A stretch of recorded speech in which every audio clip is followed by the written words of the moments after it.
Movie নাটক দেখে যে সময়গুলো সে ব্যয় করে প্রতিদিন, সেগুলো যদি সে নিজের কোনো স্কিল ডেভেলপমেন্টের পেছনে কাজে লাগাতো, তার ক্যারিয়ারে কত চমৎকার একটা অর্জন হয়ে দাঁড়াতো সেটা।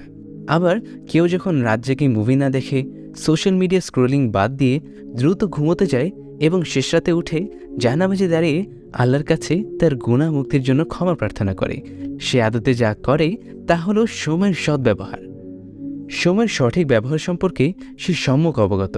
কেউ যখন হারাম রিলেশনশিপের পেছনে সময় ব্যয় না করে নিজের পরিবার, পিতামাতা, ভাই বোন, স্ত্রী সন্তানের সাথে সময় কাটায়, সেই সময়গুলো তার অপচয় হয় না, সেগুলো সোনালি সঞ্চয় হয়ে দাঁড়ায়।